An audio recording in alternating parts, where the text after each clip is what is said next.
El exec, el exec, el exec. El Vélez.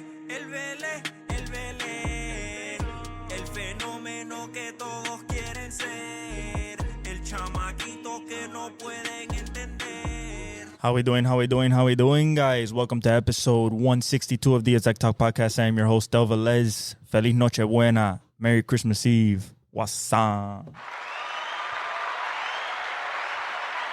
Yes, sir. As you can see, tis the season of the Kansas City Chiefs. Back at it again. Heading for that number one seed, that bye. Keep talking. They're going to keep showing. I mean, now they got Hollywood Brown. We're going to talk about how that affects the offense. I already broke that down in two episodes ago. But now we actually saw it in a live game, and it looks really good. It looks like the offense is going to start to open up as Hollywood Brown gets more and more inserted into the offense because of that training camp work that him and Patrick had, because he got hurt in the first preseason game. We got dominant showings from the Packers. You got the Bills scraping by the Patriots. The Lions keep rolling as Jared Goff just keeps throwing touchdowns and bombs. And Ben Johnson keeps auditioning for the NFL's best job offers. The Dolphins keep their slim hopes of playoffs alive, as do the Colts. And then the most exciting game probably is Commanders-Eagles in Washington. Jalen Hurts get a concussion the first quarter, and it's the Kenny Pickett versus Jaden Daniels show, and Jaden Daniels locks up the Rookie of the Year, in my opinion, with that 5-touchdown performance. I mean, the ball to Terry McLaurin, the bomb, it looked like old school Russell Wilson over-the-shoulder moon ball. Had a couple of those this past weekend. We had a Drake May dropped one, another one to Kayshon Boutte that looked absolutely gorgeous. And then also in Ohio State, Will Howard hit Jeremiah Smith with a moon ball as well. But we had showings of playoff potential, and we also had showings of, oh my God, you better be high up in this draft and draft an impact player, because, oh Jesus, it looks bad.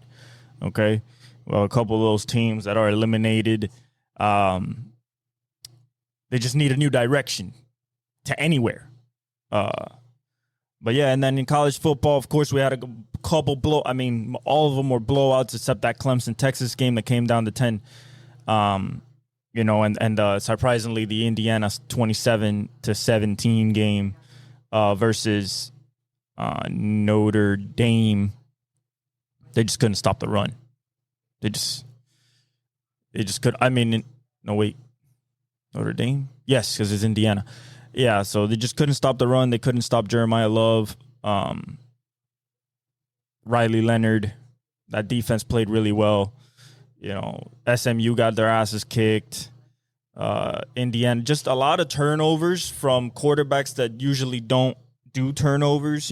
Jennings and especially Rourke from Indiana. But then that just showed, that's when the discussion is of now, how do we judge strength of schedule? Are we going to have more SEC teams, more Big Ten teams because of this showing, and maybe the top four guys that get a bye, the top four schools that get a bye, or the top four first teams in the country? So all that discussion is going to be going on here in the off season and heading into next year. See if any changes happen to the CFP format. But really exciting, though. Really exciting. The atmospheres were incredible. Penn State, Ohio State, like it was electric even through the TV. It doesn't get much better than that. We got the bowls coming up here in a couple of days on New Year's Day bowls. You got your Cotton Bowl, your Sugar Bowl, your Rose Bowl, your Orange Bowl. So in the Fiesta and the Fiesta, the Sugar, and it's all going to be playoff games, and we have some dandies on the line. But enough of me rattling. Let's get through some little before we get to the football. Let's get through a little cleaning up baseball wise, because people have gone to different places in this short in this short span of time. We got Paul Goldschmidt, went to the Yankees on a 1-year deal. This is to try to shore up that, they were supposedly going after Christian Walker. There was that they were gonna have to replace DJ LeMahieu at first base. He's just old now. And getting a former MVP and Paul Goldschmidt with, being a lefty, being able to drive. Well, actually, no. He's a righty. Being a righty, being able to drive past that home run porch, that short porch 318 at Yankee Stadium going oppo, and then still providing great defense, Gold Glover defense. So I think it's good for the Yankees. It's not necessarily the best, I guess Christian Walker was out there. He was younger, even though he was 33, but we'll see what happens to Gleyber Torres now. Now, you lose Kyle Tucker. What do you replace him with? Astros replacing Kyle Tucker with another home run bomber, another Gold Glove, Christian Walker from the Arizona Diamondbacks. That's gonna hurt the Diamondbacks because that was their that was the biggest bat, but then it became their second biggest bat behind Ketel. And then let's see what Corbin Carroll now him and Ketel Marte and Gabriel Moreno have to take the reins of that team offensively. And Christian Walker leaves behind a lot of offense and great defense. So that's good for the Astros. I don't know if they're going after pitchers. Today it just came down that Walker Buehler is heading to the Red Sox. Now you see the Red Sox rotation as a viable rotation there in the AL East. You have a top one starter in either Walker Buehler or Garrett Crochet. And then you come with Cutter Crawford and Brian Bayo, who could also be a top one starter if he figures it out. And then, of course, you still got Tanner Houck. So, very good rotation there as you kind of have that three-headed monster as like the Dodgers. I mean, the Dodgers have like a five-headed monster, but a really good 1, 2, 3, 4 that you can lean on all season, that you can get in and get strikeouts. It's not an easy lineup to go through in a series. You go Garrett Crochet, Walker Buehler, and Tanner Houck right there before you even reach Brian Bayo or Carter Crawford, and that is nasty 3 games right there. You are not. You're facing 99 paint, then you're facing Walker Buehler's magician special, and then you get Tanner Houck, the sidearm, just Chris Sales type of pitching. It's just nasty. It's just nasty work. So I applaud the Red Sox, even though I'm a Yankees fan. I applaud the Red Sox for what they're doing, trying to go against that Yankee Garrett Cole. Jesus Christ, don't tell me I forgot Max Fried, Rodon, Hill, Schmidt type of lineup. They're coming with Crochet, Buehler, Tanner Houck, Bayo, and Crawford. So I think that's a good play. It's going to be good during the season. More baseball news that came in just a little bit ago. Nothing huge. It said Roki Sasaki won't meet with every team that has sent him a pitch, but the list of the clubs he's spoken to it with is growing. Okay, so that means we're talking about Roki Sasaki, the pitching sensation, 23-year-old from Japan that is probably going to command a lot of money to come over here and play in MLB next year. And we'll see. The Giants seem to be the leaders right now, but he's talking to teams as we speak. Eloy Jimenez goes from the Baltimore Orioles to the Tampa Bay Rays. So that's kind of to add a little bit more power at the DH spot now that Paredes is gone. So I think it's a good deal. I mean, he can maybe resurrect his career a little bit over there in Tampa Bay. Then you have Walker Buehler to as we said, to the Red Sox. We have Carlos Santana signed back with the Guardians after he left when they went to a World Series. I believe he was on that team. He's back with his original club with that young team as Naylor goes to forgot where Josh Naylor just went. Has he been traded yet? Tucker with the Cubs. Jeffrey Springs to the A's. We've talked about that. Jake Berger traded to the Rangers. So there goes Jake Berger. Thairo Estrada goes to the Rockies. We talked about Yimi Garcia. We talked about Willie Adames, Andres Jimenez. Yeah. So, I think that overall. Oh, by the way, RIP Ricky Henderson. We lost one of the legends, the leading base stealer in MLB history. He passed away this past weekend at 65. RIP and blessings to his family. Condolences. Just true legend. Just the guy made it an art to steal bases even at 40 years old. And he will be dearly missed. Gone too soon. All right, so the Phillies acquired Jesus Luzardo from the Marlins.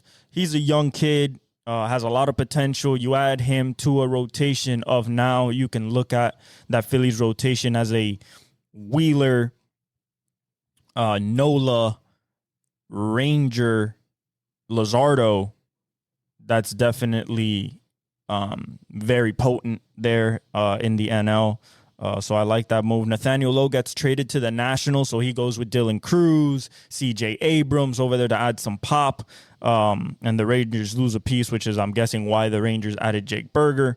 But yeah, just minor deals, but also good deals in the MLB getting done right now. But the shaking is not done until Roki Sasaki signs, as well as some other big names that might be on the market. Who knows? We don't know anything. Okay, let's get to college football. So let's start first by saying, hey, this was a possibility. It was a possibility that we got a bunch of blowouts with the matchups, how they were, and what it looked like from the outside looking in. It seemed like, hey, some of these might be some ass kickings, and they were. Penn State 38-10 on SMU. SMU just could never get it going against that defense. Abdul Carter, Ryan Clark's son, which his name escapes me right here. I believe he got a pick. Let me see here. Ryan Clark's son is going to play on Sundays. That boy is badass. Let's see here.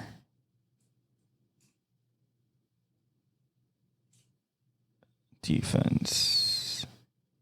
Tony Rojas, Dominic DeLuca.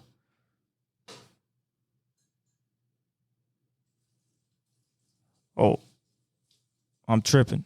He's on Notre Dame. I'm tripping. Yeah, he's on Notre Dame, so we'll talk about him when we get to that game. But Katron Allen, Nick Singleton, Drew Adler, just absolute ass kicking. I mean, Kevin Jennings only went 20 for 36 for 195, one touchdown.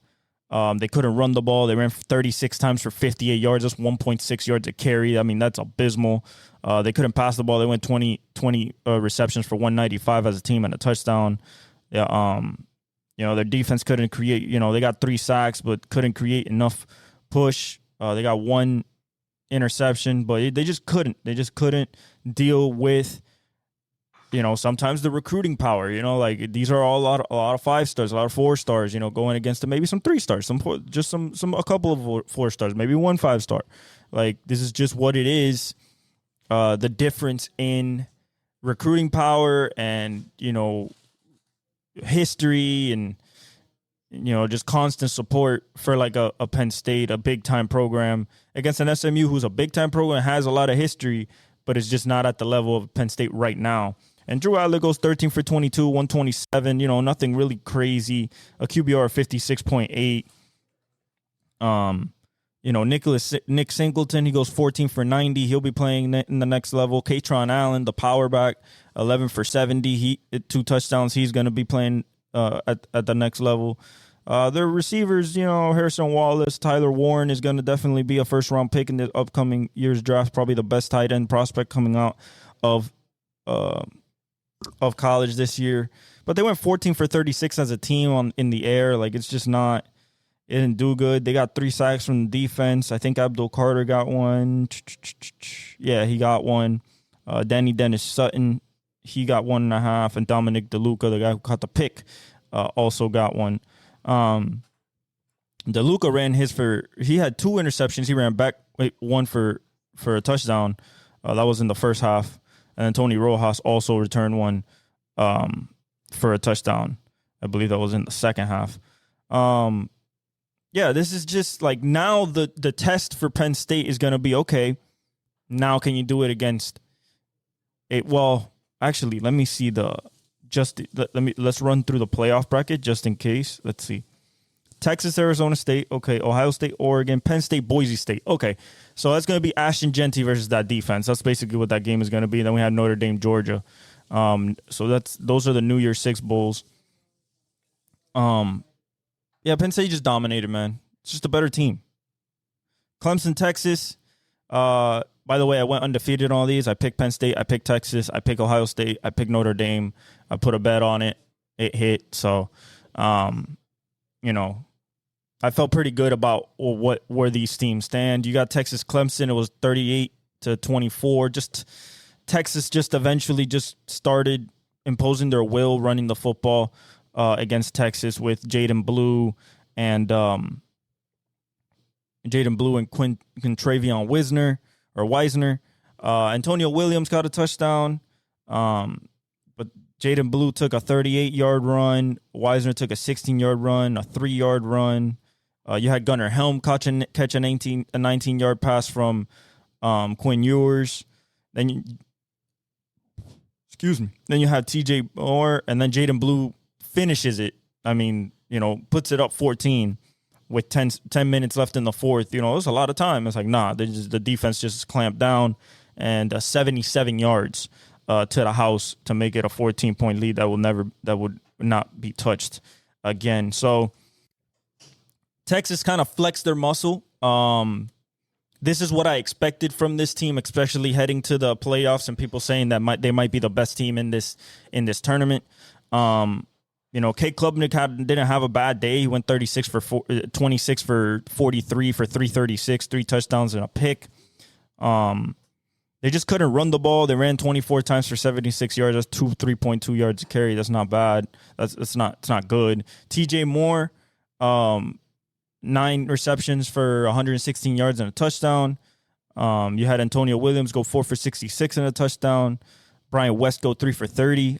So people got their fair share of stuff. They went 26 receptions for 336 and 3 touchdowns as a unit, but the defense only got 2 sacks.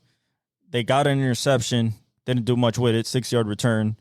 And Texas just started really imposing their will. Quinn Ewers didn't do much. It was 17 for 24, efficient, 202, 1 touchdown and a pick. But Jaden Blue goes 14 carries for 146, averaging 10.4 and 2 touchdowns. And then you got Quintravion Wisner, it's 15 for 110, 7.3 yards a carry and 2 touchdowns. It's just domination by the running game. And that's what we expect from Texas. That's what it's done all year. Quinn Ewers, when he's been sputtering, he's just handed the ball off, and they just get those 2 guys getting busy. Gunnar Helm keeps showing tight end 1 potential at the next level with 6 for 77 and a touchdown. Jaden Blue caught two receptions for 31 yards. Matthew Golden, DeAndre Moore showing that he is definitely in the future plans for them. Ryan Wingo as well, the young wide receivers, they're showing out. But I think they're going to need more as they move forward. It's not going to be easy. They got an interception. They got 3 sacks. But, I think that Texas has to keep this momentum rolling for the next game because it's just not going to get easy now. Now it's like, okay, are you one of those real teams? Then now you have to show it as they go up against Arizona State and Scatterbo. I think they have the best matchup, honestly, out of everybody, because you got Oregon, Ohio State. That's a doozy. Boise State, Penn State, just because of their clashing styles of just running the football.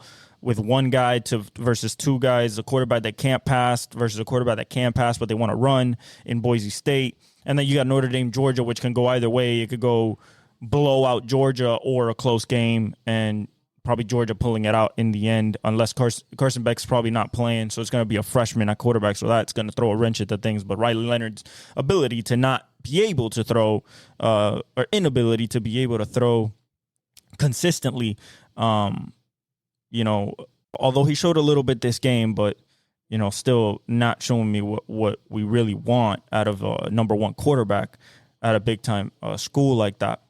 But Texas basically handles Clemson. They had a valiant effort, but in a touch. Then we go Tennessee, Ohio State. This was an ass whooping. This was 42-17. It was honestly 42-10 before Nico Amaliava scored late on a 2-yard run. He was the best player in this Tennessee game, period. Dylan Sampson got hurt early, didn't come back. Nico went 14 for 31, 104. I mean, he just couldn't pass the ball. This Ohio State defense was on him like crazy.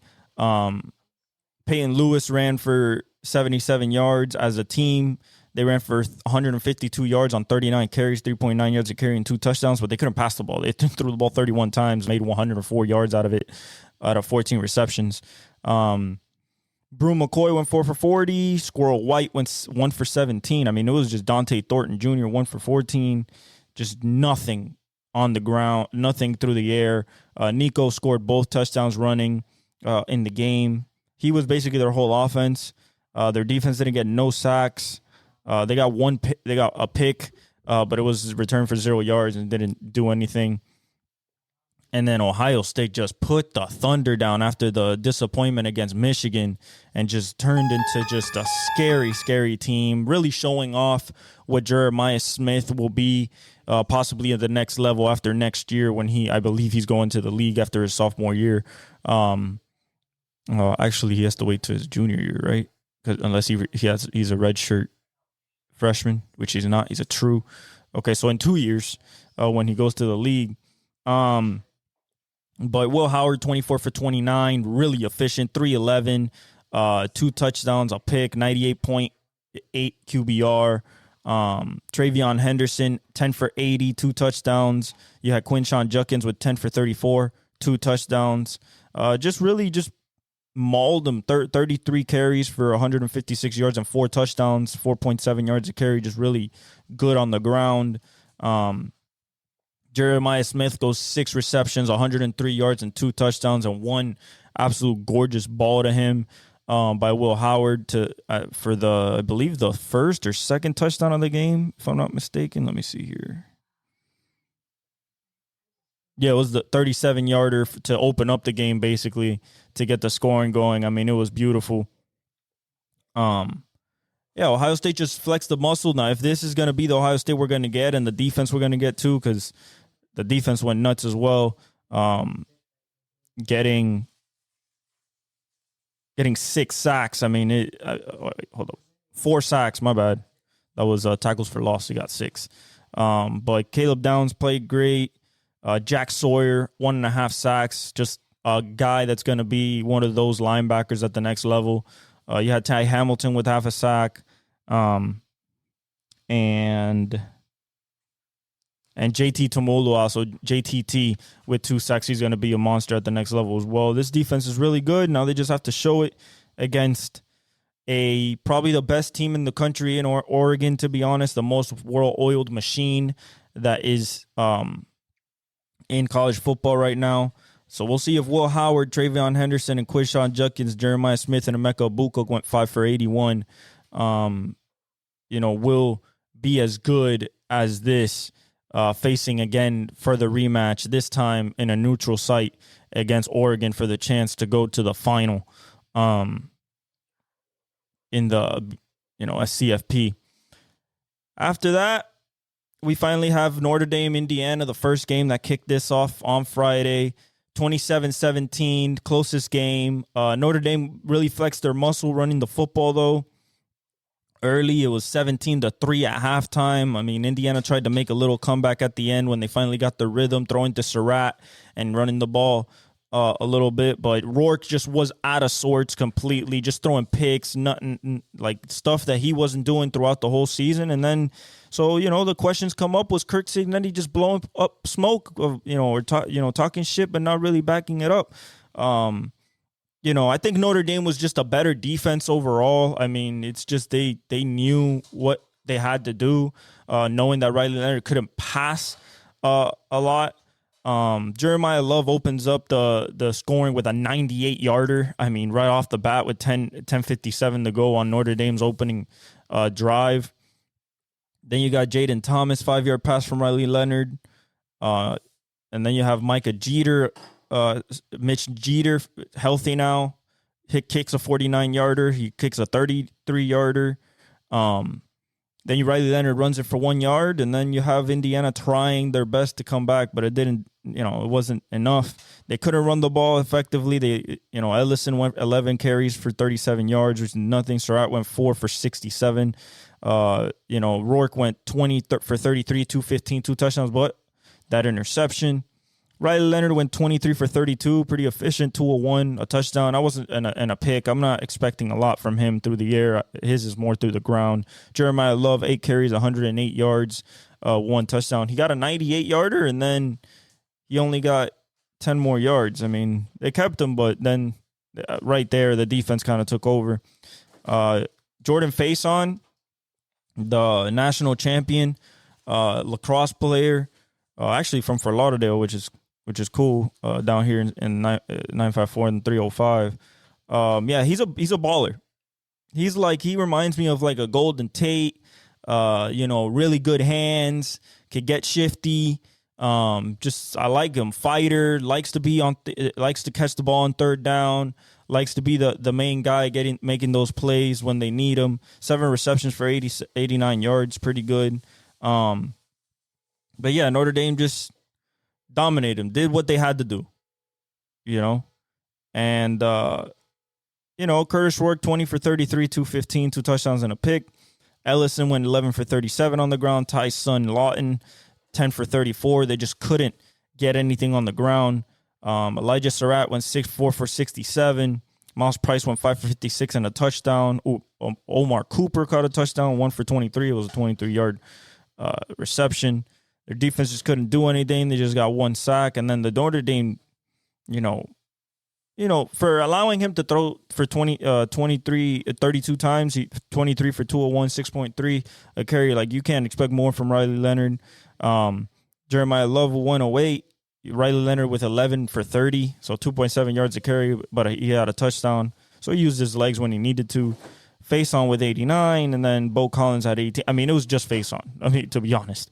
Their defense got 3 sacks. You got a sack from Riley Mills. You got a sack from Bryce Young, which it looks like another one of those edge rushers that's going to be special at the next level, just a freshman. And you got Logan Thomas, Jordan Clark, Ryan Clark's son. He played great. He had a tackle for loss. Just played really good. I like seeing him as a DB. So that was college football. Like I said, we have Texas, Arizona State, Ohio State, Oregon in the Rose Bowl at 5:00. Texas, Arizona State, 1:00. This is all New Year's Day. And then New Year's Eve, you have Penn State, Boise State at 7:30, and Notre Dame, Georgia on New Year's Day at 8:45 p.m. to determine the semifinals of this tournament that we now have. And a lot of questions have come up from it. I think the best game is honestly going to be Ohio State, Oregon. I just think that they're not evenly matched, but like really close to each other, same conference. So biggest blowout could possibly be Texas, Arizona State. Boise State might be the surprise and beat Penn State. And I think Georgia is going to show off a freshman quarterback that shows a little bit of promise, because I don't think Carson Beck is going to play. So now to the NFL. Okay, Week 16, we had clinching scenarios, we had eliminations, and it started off with, Justin Herbert type of showing that he's the better quarterback and he's an alpha in this league, showing Bo Nix the ropes on how to do a game-winning drive, 34-27 on Thursday Night Football. Justin Herbert keeps the Chargers' hopes of a playoff berth alive with an incredible drive with 2 minutes and 27 seconds left, putting it away after being up 3. Darius Davis catches a 19-yard pass to make it 27-24 to take the lead with 23 left in the fourth quarter. Hassan Haskins runs it from 430, catches a 34-yard pass from Herbert, runs it in 34-24, and Will Lutz hits a 55-yarder to make it 34-27. But it was a hard-fought game.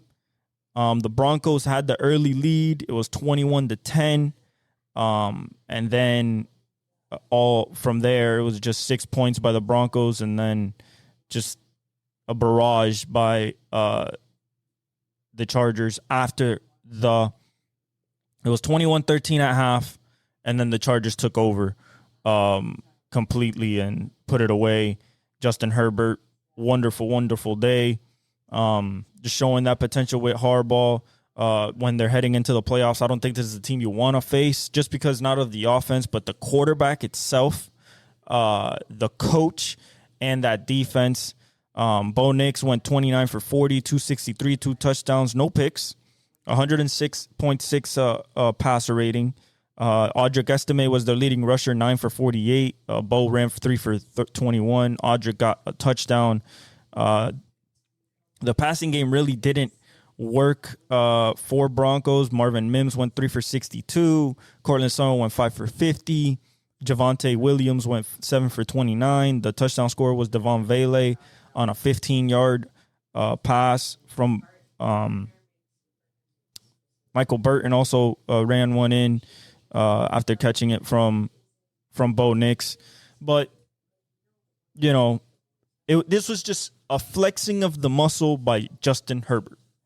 This was like, bad first half, and then, all right, it's time to turn into a monster. And that's what he did. I mean, he threw some passes in this game that, he does. The lasers, the Justin Herbert lasers. Their defense did pretty well. The Broncos only got 2 sacks and one pick. They did nothing with it. The Chargers, Justin Herbert went 23 for 31, 284, 2 touchdowns, a pick, 110.1 passer rating. Gus Edwards was 14 for 68 and 2 touchdowns, so not a lot, 28 for 117, 4.2 yards a carry as a team, but enough, 8 carries for Justin Herbert for 28 yards, just key third downs here and there.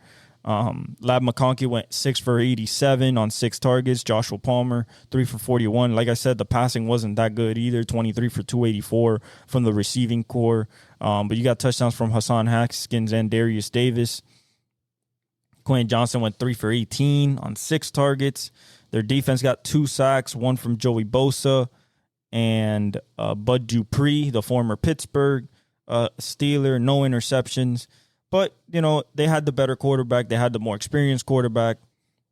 And, it was just a clash of, masterful coaches, good defenses on both sides. And, the better quarterback just outlasted the rookie. The sacks came from Drew Sanders and Dondrea Tillman for the Broncos. So no Cooper sack. No Jonathan Cooper sack and no Nick Benito sack. But they won. They keep their playoff hopes alive, basically almost getting in the standings as they – actually, I have the scenarios. So let's go through the scenarios, and then we'll keep going with the games. So I bookmarked all the scenarios. The scenarios are this. For the AFC, clinched is the Bills, Houston, Kansas City, Baltimore, and Pittsburgh are all in the playoffs. Division champions are the Bills, Texans, and Chiefs. And then the playoff berths are Ravens and Steelers. They're in already. Kansas City clinches the number 1 seed with a win, with winning next week. Okay, they clinch number 1 seed and the bye, or with a Buffalo loss.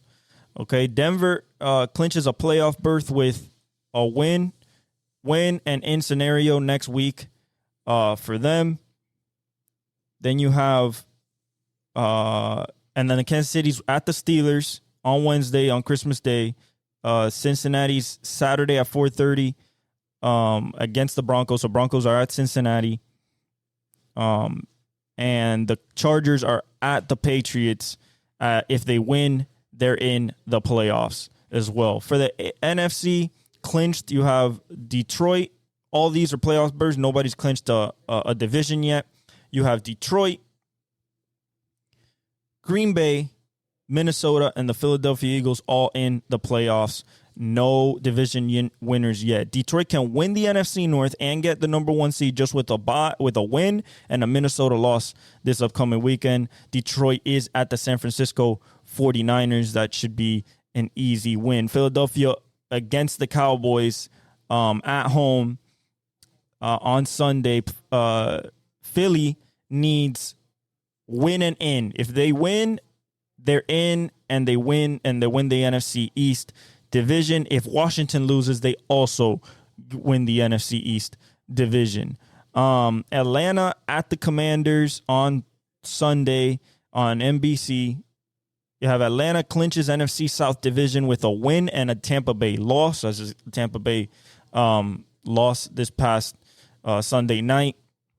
This past Sunday, and now, unfortunately, they gave up basically almost any chance to reach the playoffs, but we'll get into that a little bit later. You have the Rams can get a playoff berth and clinch the NFC West with a win and a Seattle loss, a win and a strength of victory tiebreaker over Seattle, which is something weird that I guess is in the weeds, or a tie, they tie, and Seattle loses. The Rams clinch, so this is the strength of victory thing. LA Rams clinches strength of victories over Seattle with 3.5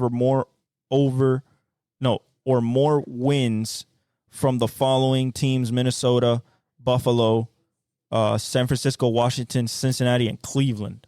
I don't know how that works. That's in the weeds type of seeding, but I just wanted to read it for you guys. And then the Washington Commanders, they clinch a playoff berth with a win and in scenario or a Tampa Bay loss. Those are the scenarios, okay?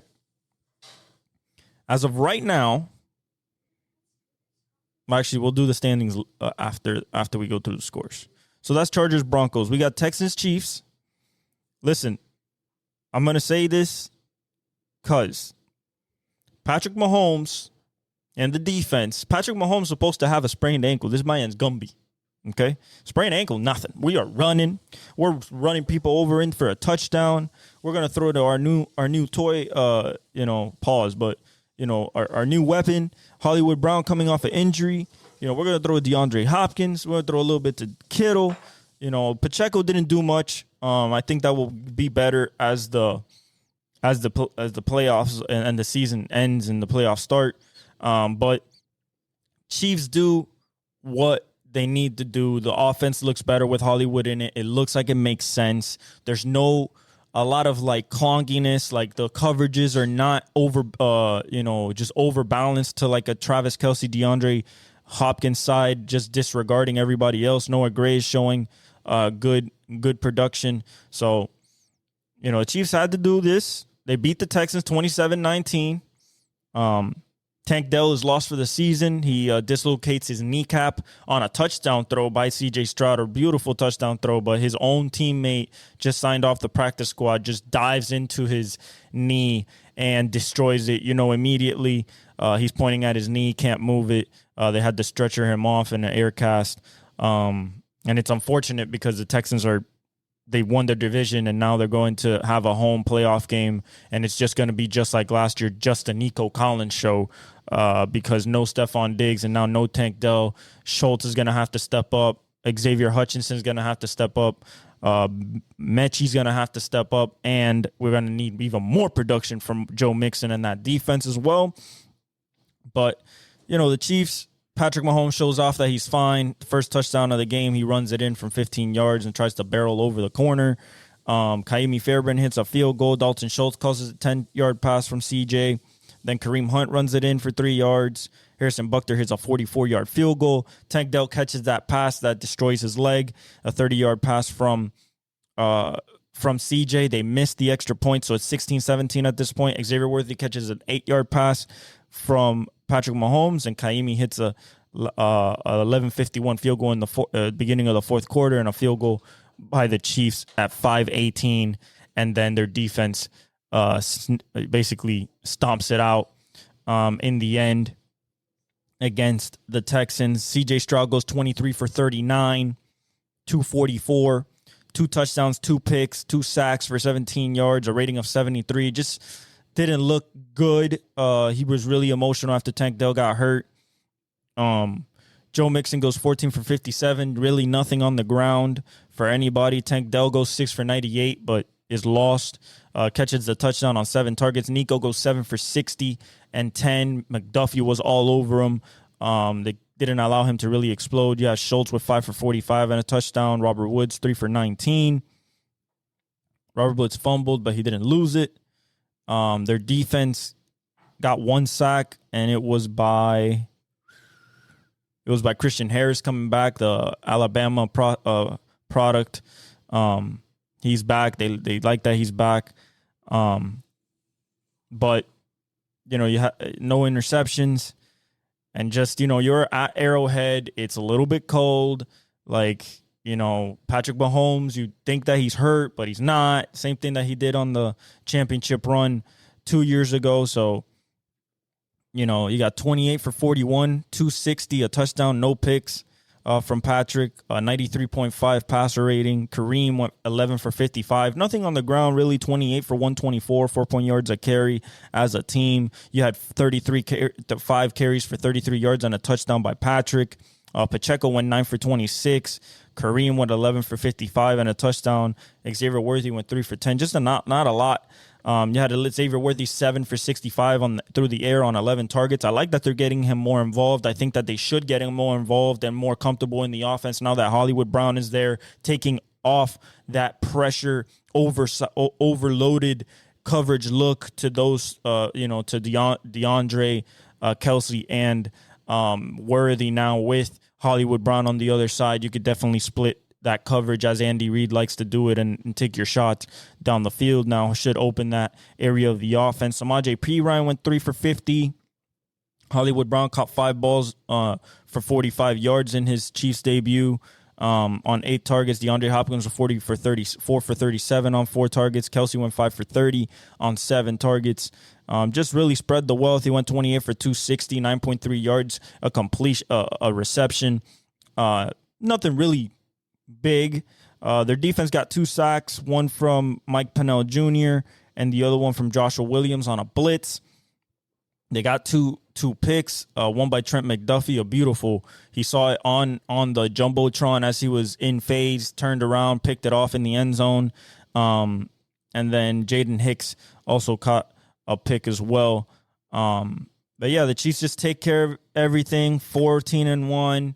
Now going to Pittsburgh to try to get that number 1 seed again, get that bye, get as healthy as possible for the stretch run to try to make this three-peat happen as a number 1 seed at home in the divisional, at home in the AFC Championship, only going on the road for the Super Bowl in New Orleans. So I think, as long as they just keep adding to the offensive puzzle with a now Hollywood Brown and now really getting the offense in a comfortable groove, especially the passing offense as the running lanes start to open up when the 7-man boxes are no longer appearing because of what the passing game is doing. I think that the Chiefs are going to be just fine and going to be a hell of an out, if not the toughest out in the playoffs. You have Steelers beating the Ravens as Lamar shines again. Lamar showing that it's not just Josh Allen in the MVP race. You got to throw his name in the race too. He beats the no George Pickens Steelers. You can really tell that George Pickens really makes this offense go for the Steelers. Without George Pickens, they don't have those 2nd and 10, 2nd and 5 moon balls that Russell Wilson loves to throw, and George Pickens just goes up and gets. Really missing that dynamic part of the offense. Lamar just picked apart this defense completely. Beautiful pass to Bateman in the back of the end zone, just a gorgeous toe tap and just a wonderful ball to him.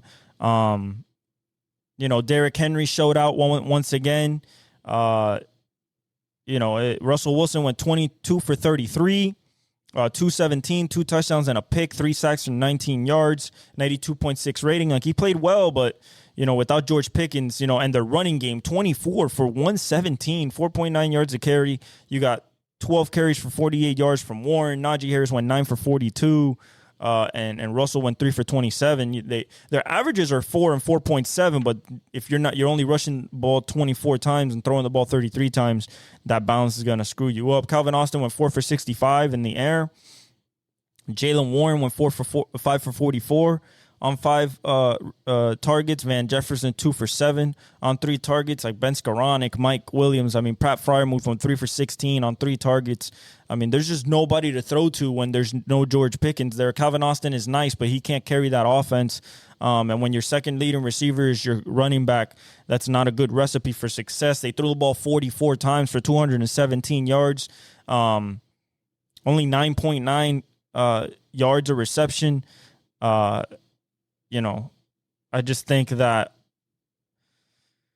Russell Wilson lost a fumble. Jaylen Warren recovered a fumble, but he also fumbled. He recovered his own fumble. The defense gave him only 1 sack. TJ Watt just got not dominated, but really controlled in this game, as well as Lamar getting out of the pocket and making stuff happen before he gets there. The sack came from Alex Highsmith early in the first half. Minka got a pick.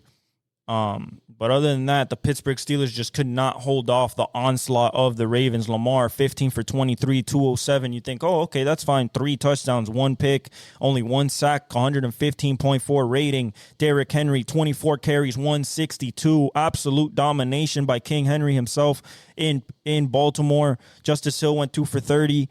Got a concussion as well, I think. He landed really bad, knocked himself out. I think he got a concussion or something like that. But Derrick Henry, 24 for 162, basically just breaking that Pittsburgh front line that they love so much. 9 for 22 by Lamar Jackson on key third downs, doing his thing on the ground a little bit. Zay Flowers goes 5 receptions for 100 yards on 8 targets, really just being shifty, breaking tackles, getting extra yards. Mark Andrews becomes the number 1 leading touchdown getter in Ravens history, catching a touchdown, breaking the tie with Jamal Lewis. He went 4 for 37 on 6 targets. Isaiah Likely 3 for 29 and a touchdown.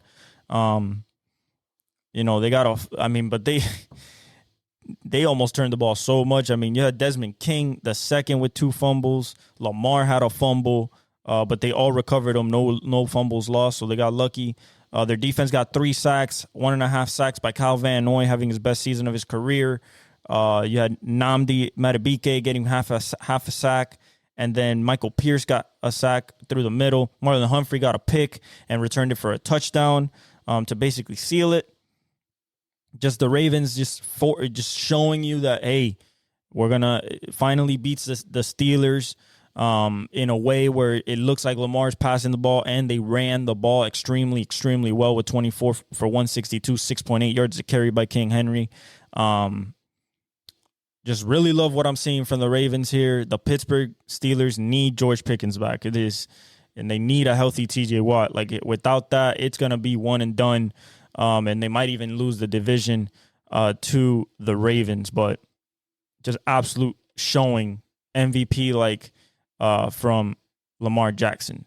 We have Rams-Jets, a snooze fest until the end. We're talking about it was 6-3 at halftime. No offense could be done. The defense is playing well. The young defense for the Rams holding off the Jets offense, and the Jets defense just breaking eventually against that Rams offense.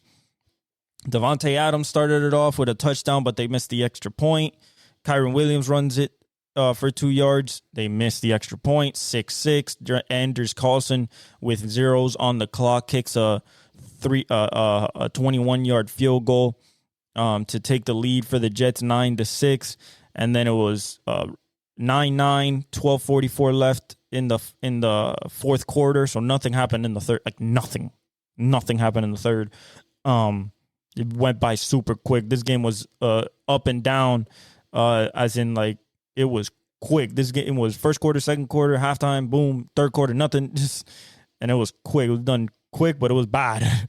The Jets never punted, which is incredible. Never punted and lost 19-9. Tyler Higbee catches a touchdown. Him coming back, he jumps from like the 5, gets in. Him coming back from his knee surgery last year, looking good for the playoff run, 16-9, and then Cardi hits with 5:17 left, 19-9. That's game over right there. I mean, the Jets need to either stick with Aaron Rodgers and for one more year, although Olu Fashanu's done, he got plantar fasciitis. He's done for the year. The young rookie that had been surging, they found their next left tackle there in New York, so that's good. It seems like Devontae Adams and Aaron Rodgers are back to that Packers cohesion as a pair. But you know, it's just too little, too late. 4-11. I think it's time to, you know, either blow it up or go one more season to take them off the payroll. That being Aaron, and then doing something, because this defense is too good, and you know this offense has too many star players and too many good elite pieces to be doing this type of stuff right here. Matthew Stafford went 14 for 19. I mean, it was nothing. I mean, they was just 31 runs to 19 passes. It was just beating up on that Jets front with Kyren Williams and Havenstein and all those offensive linemen. Kyren goes 23 for 122 and a touchdown. Stafford throws a touchdown and throws a pick. Has a 83.2 rating. Blake Corum went 5 for 14. Puka Nacua was 8 for 56 and 9 targets. Cooper Kupp goes 3 for 24 on 3 targets. The only touchdowns by Tyler Higbee. Jordan Witherspoon recovered a fumble that was on a punt, and then Jared Verse recovers a fumble as well for a turnover. Their defense gave them 1 sack, Cameron Curl, but they also created a fumble. They got no interceptions. And they played well. The young defense played well. Kobe Turner played well.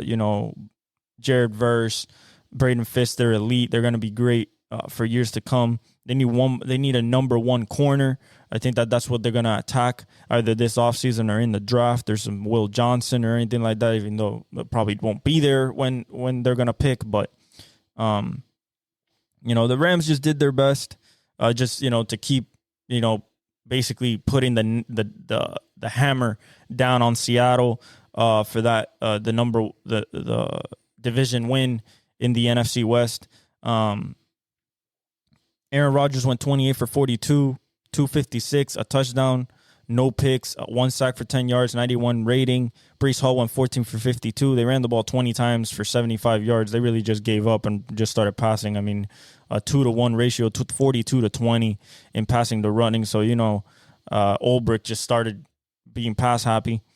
Devontae went 7 for 68 and a touchdown on 13 targets. Tyler Conklin 5 for 59 on 7 targets. Garrett Wilson 6 for 54 on 7 targets. Breece Hall 5 for 38 on 6 targets. So he tried to spread it around and everything, just not much going. Aaron Rodgers lost a fumble. So did Xavier Gibson. That was the punt. Their defense gave them no sacks. You had 1 interception by Tony Adams, but he didn't do anything with it. And that was it. Like, it was in and out, quick. Pause. All right, Eagles Commanders. This game would not have resulted in this if Jalen Hurts was healthy. Why? Because it was 21-7 when he got hurt. It was 21-7 when he got hurt. He got hurt in the first quarter. No, it was 14-0, 7-0. It was 7-0. They were driving, and then Kenny Pickett threw a touchdown pass at 7:08 after he got hurt. So it was 14-0. But once Jalen Hurts got that concussion, where he looked at the ref and he looked like he was cloudy and he was doing like this, trying to fool the ref, and the ref was like, nah, not having it. Sent him to the sideline, and evidently he did have, he did have a concussion. The Eagles scored 21 in the first quarter, 21-7. You had a Saquon Barkley 2-yard run, A.J. Brown 4-yard pass from Kenny Pickett on a slant against Marcus Lattimore. You had a Jamison Crowder catch from Jaden Daniels to make it 14-7, and Saquon takes off for 68 to make it 21-7, end of the first quarter. You're like, oh, Eagles should win this easy, right? I knew once Jalen Hurts got hurt that Jaden Daniels was the better quarterback in this matchup, and he was definitely going to start flexing his muscle.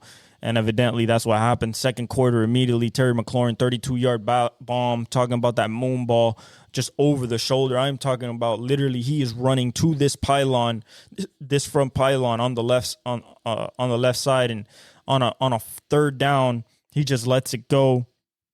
And Jaden lets it go, and he just puts it right over the shoulder, and then, gets the 2 feet down into the end zone. Terry McLaurin, incredible catch to keep his balance and the adjustment to catch it. And then after that, it was just basically the Washington defense keeping that Eagles offense at bay, really focusing on Saquon. And, let Jaden finally get his opportunities to come back, and he put it in with 7 seconds left to Jamison Crowder on a little, you could call it a glance. You could call it it's a quick post. I'm talking about 2 steps, boom, quick post, kind of a rub route a little bit. But, and he just throws a dart in the back of the end zone, 2 feet down, and then, 36-33. Is your score. Kenny Pickett goes 14 for 24, 143, a touchdown and a pick, 57.3 rating. So not anything there. Hurts went 1 for 4 when he was playing for 11 yards. Not a lot of anything happening there. Saquon goes 29 for 150 for and a long of 68 and 2 touchdowns. So he is on pace still. He needs 139 yards a game over these last 2 games to try to catch Eric Dickerson's record to break 2,000 yards. Right now he is at 1838. He needs 2,110 or 2010 to pass the record, 2019, something like that. So he needs just 139 yards rushing over these next 2 games, 119 to be able to break that record. And maybe lock up the MVP with that record. That's possible as well. It's kind of like a Tyreek Hill going for 2,000 type of deal in that respect. Then you have Jalen Hurts. He ran 3 times for 41 yards. He was really doing well on the ground. George Pickens is off the injury report, so he will be facing the Chiefs on Christmas Day. That just came down. And then Jalen Hurts got hurt. Kenny Pickett ran for 13 yards on 3 carries. A.J. Brown went 8 for 97. So Kenny Pickett still gave him the ball and the touchdown along of 45. Devontae Smith went 6 for 51 on 8 targets. A.J. Brown got 15 targets. Kenny Pickett just wanted to force feed it to him. Not much else. 15 receptions for 154 yards from the receiving core. Avonte Maddox lost a fumble. Kenny Pickett fumbled, but they recovered. Lane Johnson recovered it. Nolan Smith Jr. recovered 2 fumbles, and Cooper DeJean recovered a fumble. Washington turned the ball over 5 times. 5 times and won the game because Jaden Daniels threw 5 touchdowns. They got a 1 sack, and it came from Nolan Smith Jr. coming off the edge. Reed Blankenship caught a pick, and C.J. Gardner-Johnson caught a pick. And and that's about it from the Eagles. Jaden Daniels go 24 for 39, 258, 5 touchdowns, 2 picks, a 95.7 QBR, a 99.1 rating. Jaden Daniels also is the leading rusher for the Washington Commanders, 9 carries for 89 yards, a long of 29. 4th and 11, made 2 people miss, flag football style.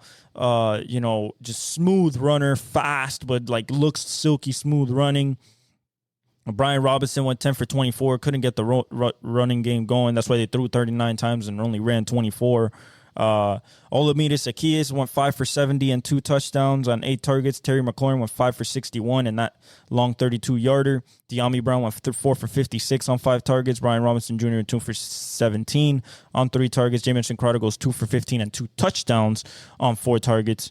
Brian Robinson Jr. lost 2 fumbles, uncharacteristic for him. De'Ami Brown lost a fumble, so those were 3 of the turnovers, plus the 2 picks by Jaden. Their defense gave them 4 sacks, played really well. Jalen Holmes, Dante Fowler Jr. got 1, Khalil Farrell got 1, and Jerzon Newton, the rookie out of Illinois, got a sack. Frankie Louvu got a pick. Washington just outlast the Eagles after they have a 14-point lead in the first quarter. Jalen Hurts goes out, and Jaden Daniels just hunts them down. Slowly but surely, even fighting through 5 turnovers by his offense, including 2 of his own. So, I think he stamps the rookie of the year. He's the more flashy, more over the top, really elite talent. People said this coming out when he won the Heisman, that he would probably be the best one out of everybody that's come out of this class. And if you think about this class has brought out some really, really good future quarterbacks. When you think about Drake May, when you think about Bo Nix, even Michael Penix, who we're going to talk about, who played really well in his in his debut start with the Falcons. And of course you got JJ McCarthy, who showed some promise in the preseason. And leading it all is Caleb Williams is going to be good, I think, if he gets the right quarterback, the right coach in there. And then you have Jaden Daniels leading the pack with just Lamar Jackson-like running antics and, way better than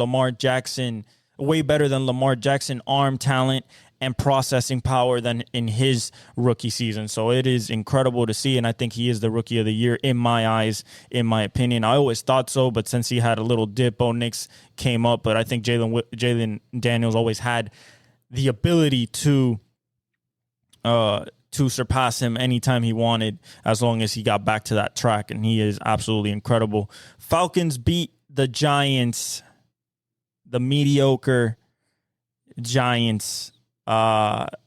This was so bad by the Giants. This is like you give up Saquon, you get Malik, you can't do nothing with him, you can't do nothing with Wan'Dale Robinson. The only touchdown scorer was your running back. It was a converted wide receiver, rookie running back at that. I don't understand. Like, Michael Penix played well in his first start, and the defense gets 2 pick sixes. You got one by Jesse Bates and one by Matthew Judon. That's it. That was the game. Michael Penix played well. Bijan Robinson had a good game with 2 touchdowns, and that was it. That was the game. Drew Lock couldn't do nothing at all. It was 17-7 at halftime, and then it was just 17-0 the rest of the way by the Falcons. Drew Lock goes 22 for 39, 210, a touchdown, 2 picks, three sacks for 21 yards, 58.7 rating. Tyrone Tracy goes 7 for 26 on the ground. They run 13 times for 45 yards, absolutely nothing. Malik gets 7 receptions for 68 yards on 14 targets. They basically kept him at bay. Wan'Dale went 7 for 62 on 12 targets.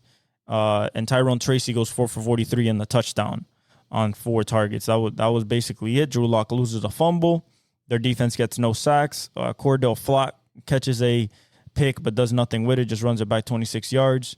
And the Giants are officially the number one pick in the NFL draft right now, and probably taking Shedeur Sanders from Malik Neighbors. Michael Penix, 18 for 27, 202, really nice. The whip was there from the arm that we saw at Washington. The accuracy is there. As long as he keeps throwing to this offense in practice, I think he'll be better and better. I think that the Falcons should have done this a couple weeks back when Kirk went through that streak of like 13 straight interceptions with no touchdowns, but they insert him in with this win. They are in the driver's seat for the division. They need a Tampa Bay loss or they win, and they're in, and they win the division and they're going to put Michael Penix in the playoffs. Michael Penix is going to take them to the playoffs because Kirk Cousins is not coming back from this benching. And his future's in doubt. Bijan goes 22 for 94 and 2 touchdowns, just runs really well. Algier goes 11 for 22. They ran for 127 yards on 38 carries, passed only 27, really leaned on that offensive line. Darnell Mooney goes 5 for 82 and 6 targets. He's going to really have an increased output in production. So is Drake London, 5 for 59 on 8 targets. Still got to find Kyle Pitts, only 1 for 7, and dropped a touchdown, essentially, like fumbled the touchdown away. That was when Flott caught the pick in the red zone. Their defense got 3 sacks. If they keep playing like this, Judon, Arnold Ebikere, and Caden Ellis. Jesse Bates got a 55-yard pick 6. Matthew Judon took a 27-yard pick 6. If their defense plays like that, then they can do something as division champs in a home game in the playoffs. But Michael Penix, good job. We expected you to do this because of what you did at Washington. It was nothing but greatness over there. So we expected you with this weapon core to excel, and I think you will moving forward. Panthers beat the Cardinals 36-30 in another disappointing showing by the Cardinals, and a gutsy Bryce Young led Carolina win. Panthers, they run behind Chuba Hubbard as they in OT. He takes the touchdown, get the game-winning touchdown home after breaking 2 tackles. Bryce Young bounces back from last week. And the Cardinals are now out of the playoff contention as the Rams win versus the Jets. I think just the Cardinals are just not a good team. Marvin Harrison has not shown you that number one skill. Malik Neighbors was definitely better. Rome Odunze possibly was a better pick. Brian Thomas Jr., as you can see, was an incredible pick by the Jaguars of the only things they did right. Even Brock Bowers was probably a better pick, but the Cardinals just tried to run, tried to just do the best that they could, but Cardinals go 20 for 32. Kyler does 202, a touchdown and a pick for 3 sacks, 26 yards, a rating of 77.9. The pick was bad. James Conner goes 4 James Conner goes 15 for 117. They tried to ride him. He did well. 7.8 yards a carry and a touchdown. Kyler Murray goes 8 for 63 and a touchdown. James Conner goes 4 for 49 on 4 targets. He's the leading receiver. That's not good. Michael Wilson goes 2 for 44 on 5 targets. Marvin Harrison Jr., 4 for 39 on 8 targets. Just can't get the connection. Even Trey McBride, 3 for 20 on 4 targets. Really, this DJ Dallas was the only one that caught a touchdown. It was a 1-yarder. Kyler Murray loses a fumble. Their defense gets 3 sacks. Kaiser White, Naquan Jones, and Baron Browning got a sack. But that was it. It was nothing really special. Trying to get into the playoffs and maybe fight for the division. But no, Bryce Young shows that he is truly that number one starter over the last few weeks that he's shown us. 17 for 26, 158, 2 touchdowns, no picks, 3 sacks for 9 yards, 107.5 rating. Chuba Hubbard, 25 for 152. and 2 touchdowns, so they seem to be in good hands after the Jonathan Brooks injury. Chuba Hubbard is just going to take over this RB1 slot. Bryce Young goes 5 for 68 on the ground and a touchdown, runs in a touchdown in the second quarter, I believe. It's like a 20-yarder. Let me see. Yeah, 23-yarder. He runs in to make it 13-3. And eventually, they get into overtime. Cardinals tie it with Cardinals. They tie it with 147 left. No, with zeros on the clock. My bad. Ryland hits a 58-yard bomb to tie it, and then they both punt, and then the Carolina Panthers get the ball back, and then a 21-yarder by Chuba Hubbard ends it. Unfortunately, it's just the Cardinals just need not a new quarterback, but they need some juice on both sides of the ball. Like, they just need something, some wake up.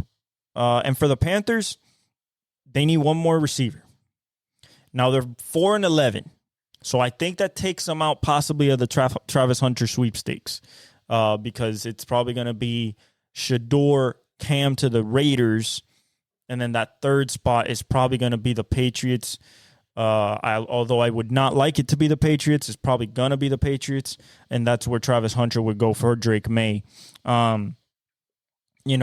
But the Carolina Panthers need, 5 for 43 from Adam Thielen and a touchdown. The touchdown was nice. David Moore, 2 for 39, like 2 veterans that really probably WR2s at this point, maybe 3s. Tommy Tremble, 3 for 32 as a tight end. Jalen Coker, 2 for 8. Missed a bomb just by a little bit, not getting his other foot down. Their defense gave them 3 sacks. DJ Wonnum got a sack. Ashawn Robinson got a sack.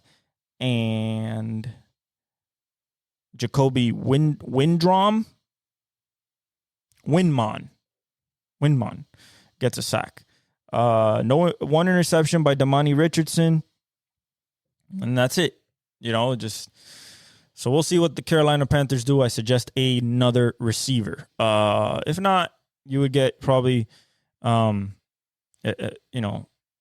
their offensive line is seeming to get into shape, but, that would be not a bad addition, or a safety, or a middle linebacker, or another D end to try to fill that Brian Burns-less, spot that they have there. Bengals dominate the Browns, dominate DTR start by literally Joe Burrow, throws to T. Higgins first, throws to Yosivas, and throws to Chase for his 16th of the year. He is still leading the Triple Crown as we speak.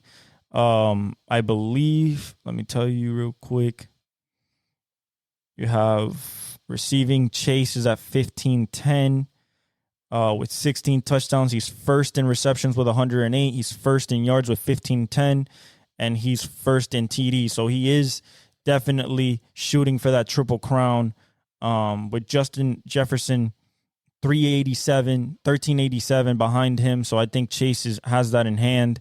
I think overall, Bengals are just they should have picked it. They should have been quicker to pressing the gas pedal. They always wait till late in the season to start waking up. They're 7-8 right now. They have a slim chance. I mean, a slim chance to make the playoffs, and everything has to go right. But Joe Burrow's playing like an MVP, honestly. 20 for 34. Well, actually, no, this is DTR. DTR start. I thought he was going to do good or better against this defense because this Bengals defense has shown not to be the best. But, he goes 20 for 34, 157, 2 INTs, no touchdowns, 45.8 rating. He just doesn't have a good day. Jerome Ford goes 11 for 92 and a touchdown, a long of 66 to open up the game. DTR runs for 49 yards on 9 carries. David Njoku goes 8 for 66 on 10 targets. Jerome Ford goes 5 for 39 on 5 targets. Just couldn't find Jerry Jeudy, 2 for 20 on 3 targets. The Bengals just really focused in on that. Dante Foreman lost a fumble at the goal line. DTR recovered one, and Jawan Briggs recovered one. Their defense gave them 4 sacks. One for Mike Hall Jr., Grant Delpit on a blitz. Myles Garrett got another one, and Isaiah McGuire got one. They got no picks. As for the Bengals, they just dominated, man. They just dominated. Joe Burrow, 23 for 30, just really efficient, 252, 3 touchdowns, no picks. He becomes the first quarterback in NFL history, I believe, with over 250 yards in 5-game stretch, and 3 touchdowns with no picks. I believe he's become the first ever to do that. He took 4 sacks for 42 yards, but he had a rating of 134.3. Chase Brown went 18 for 91 on the ground, solid day. Jamar Chase went 6 for 97 and a touchdown of 32 yards on 8 targets. T. Higgins goes 8 for 58 and a touchdown on 11 targets. Josivach goes 3 for 53 on 3 targets and a touchdown. Joe Burrow lost a fumble. Von Bell recovered one. Their defense gave them 5 sacks, just really good production. Out of that defense, you have Joseph Asai with a sack, another sack for Trey Hendrickson leading the league. Chris Jenkins Jr. just showing that Michigan potential coming out of Michigan in his second year, I believe. If not, he's a rookie. Let me see real quick. He is, I think, in his second year. Or is he a rookie? Jesus Christ, this should be right here somewhere. Where? Guys, yes, he's a rookie. Sorry. I thought it would say it right here, years of service, but it doesn't. So he's just showing more promise as this defense needs to pick it up somehow. They cannot allow more points like they've been. McKinley Jackson got a sack as well. You got Geno Stone with a pick and Jordan Battle with a pick. They just played well. They have to hope for a lot to happen, but their slim hopes are still alive. Then you have Colts 38, Titans 30. This was an AR5 and JT show as the Titans score first with 38-yarder from Mason Rudolph to Calvin Ridley, and it showed promise. But then you had AR5 with a 5-yard run, Jonathan Taylor with a 65-yard run, Matt Gay with a field goal, Josh Downs with a 27-yard pass. It was actually it was a 5-yard pass from AR. Josh Downs did everything else. Then Jonathan Taylor to open up the third quarter goes 70 yards, makes it 31-7. The game was over at this point. JT goes another yard, 38-7, and it's 38-7. And then Tajay Spears runs a 11-yarder in, 38-15. Start of the fourth quarter, Nick Brasuikakine does his touchdown, 6-yard pass from Mason Rudolph, 38-22. And then Tajay Spears with 2:53 left scores a 2-yard rush. Chigakonko catches a 2-point conversion, makes it an 8-point game, but the Colts finish it off, keeping the ball and running out the clock. Mason Rudolph goes 23 for 34, 252, 2 touchdowns, 3 picks, 72.2 rating, 1 sack for 10 yards. Pollard goes 8 for 35. Tajay Spears goes 10 for 27. So they don't run for a lot, but they got 2 touchdowns out of them. 22 for 65, 3.5 yards a carry, 3.0 yards a carry, and 2 touchdowns. Just not doing much. Chigakonko goes 9 for 81 on 11 targets. Calvin Ridley goes 3 for 78 on 5 targets and the long of 38. Tajay Spears goes 3 for 39 in catching on 4 targets. They just need more juice, man. They need another guy there. Another dude. And they're 3-12. Got to look at the draft order, but them and the Patriots are going to be fighting for Travis Hunter. I imagine looking at the quarterback situation, I think Travis Hunter will more rather go to New England than Tennessee. But you have to see what's there. If not, Tennessee, you got to jump all over Travis Hunter and put him on the offensive side of the ball because you guys got no juice on that side of the ball. Amani Hooker got a pick.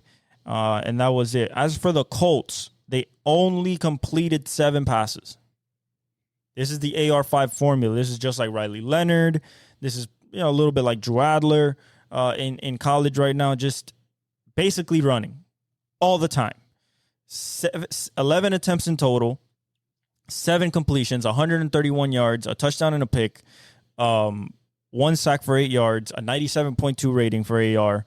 Then you have Jonathan Taylor with a monster 21 carries, 218 yards, 7.5 yards a carry, 3 touchdowns, a long of 70, another one of 65. Just absolute domination from JT, exactly what we expect from him. And then not 70 yards from AR5 on 9 carries and a touchdown. Josh Downs goes 3 for 61 and that touchdown and then on 4 targets, Adonai Mitchell catches the ball, 1 for 37, 1 for 36.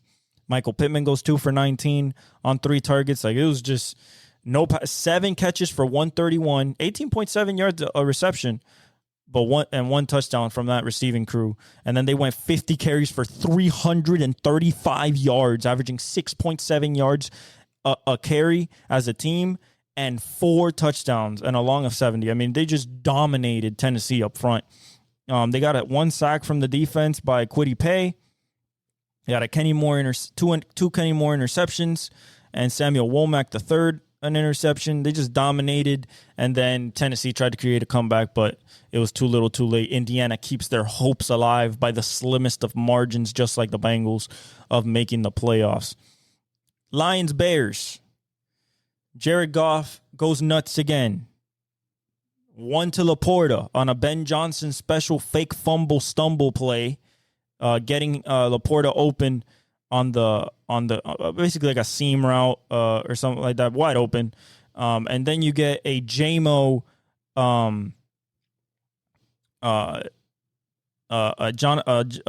Williams 82-yarder bomb by over Tyreek Stevenson's head by Jared Goff. And then you get a screen from Amon-Ra to seal it, to not basically seal it, but to basically end the game. 3 touchdowns. I mean, he went 23 for 32, being Goff, 336. 3 touchdowns, no picks, 1 sack for 7 yards, 137 passer rating. Jahmyr Gibbs goes 23 for 109, really showing that RB1. He is an RB1 even without Montgomery, and a touchdown. You got Jamison Williams with 5 receptions for 143 yards, the aforementioned 82-yarder touchdown on 7 targets. Amon-Ra went 8 for 70 and a touchdown on 8 targets. Jahmyr Gibbs goes 4 for 45 on 5 targets. Laporta goes 4 for 43 and a touchdown on 7 targets. Ben Nyman recovers a fumble. Josh Pasco recovers a fumble. Their defense gives them 2 sacks, 1 from Mfedi Melifonwu and 1 from Al-Qadim Mohammed. No picks, but they just play really well. I mean, they ran 32 times for 146 and a touchdown. They passed for 23, 32 passes, 23 completions, 329, and 3 touchdowns. So they just played really well. They need one more win to lock up that number 1 seed and that bye and that home field advantage at Ford Field. No elements, no cold. You have to go division round in perfect conditions against that offense, and then you have to go NFC Championship potentially in Detroit. That's going to be crazy. Their 13th, their franchise breaking 13th win, never happened in the Detroit franchise. And yeah, they're rolling right now, guys. They are rolling towards the playoffs right now. And as for the Bears, listen, I love Caleb. Caleb goes 26 for 40, 334, 2 touchdowns, no picks, 2 sacks for 11 yards, 107.7 rating. Plays well, is the leading runner, which you don't want, 6 for 34 on 6 carries, and DeAndre Swift couldn't do anything, 9 for 22.2 yards a carry. They ran the ball 17 times for 59 yards as a team, 3.5 yards a carry. They threw the ball 40 times. Keenan Allen goes 9 for 41 and a touchdown. Roma Dunze goes 4 for 77 on 7 targets. Keenan on 13 targets. And DJ Moore 7 for 68 on 10 targets. So really good distribution by Caleb of that core. Cole Kmet goes 2 for 9 and caught one of the touchdowns. Caught the other touchdown. Caleb Williams fumbled one, lost one. Fumbled twice, lost one. Roma Dunze fumbled another, lost it. And DJ Moore recovered a fumble. Their defense only gave him 1 sack, that coming from Zach Pickens, and no interceptions. Just 4-11. Need offensive line. Offensive line. That's what they need. Offensive line. Their defense could get better. They have people to get better. Jalen Johnson played pretty well. So did Tyreek Stevenson, although like he allowed the super bomb by JMO. They need to run the ball better. This might be an Ashton Genty team along with the Cowboys, but we'll see. I like Caleb Williams. He just needs a good coach. He needs a Vrabel, maybe a Ben Johnson. So who knows? We'll see as we come up on that time. Vikings Seahawks. Sam Darnold does it again. Another game-winning drive at the end with 3:51 left. On a 39-yard beautiful bomb to JJ over 2 defenders, him spinning outside shoulder to run into the end zone. Seattle played well, but, too many mistakes by Geno in the end. Sam Darnold, 22 for 35, 246, 3 touchdowns, really kind of throwing his name a little bit into that MVP conversation a little bit, 112.3 rating. 3 sacks for 29 yards. Aaron Jones goes 18 for 67 on the ground. You have Justin Jefferson going 10 for 144 and 2 touchdowns on 13 targets. Just absolutely unstoppable. Nobody could do nothing with him. Jordan Addison goes 5 for 35 and a touchdown. That was the first touchdown of the game on 8 targets. TJ Hawkinson 2 for 27 and 5 touchdowns on 5 targets. He threw 3 touchdowns. Who was the other touchdown? 2 to Justin Jefferson, of course. Their defense, Sam Darnold fumbled, but he didn't lose it. He recovered it. Their defense gave them 2 sacks. That Beefalo defense from Andrew Van Ginkel. They got a Dallas Turner with an interception, the rookie out of Alabama. Theo Jackson caught an interception as well. Just forced Geno into mistakes. Geno goes 31 for 43, 314, 3 touchdowns, 2 picks, 2 sacks for 12 yards, 96.5 rating. Kenneth Walker couldn't get anything on the ground, 8 for 31. That was the real match here. Could the Vikings defense stop that running game? They only ran 15 times for 59 yards as a team, threw it 43 times, so no balance. Jackson Smith and Jigba goes 8 for 95. And a touchdown on 12 targets. I believe he's over 1,000. Yes, he's at 1,089. So first 1,000-yard season for the sophomore receiver out of Ohio State. DK goes 3 for 57 and a touchdown. A beautiful ball by Geno. Noah Fant goes 3 for 50 on 6 targets. Kenneth Walker goes 8 for 28 on 8 targets. Tyler Lockett not doing much, 2 for 19 on 2 targets. No fumbles by Seattle. They got 3 sacks from the defense, 1 by Jaron Reed. You got another one by Boy Mafe and 1 by Derek Hall. No picks.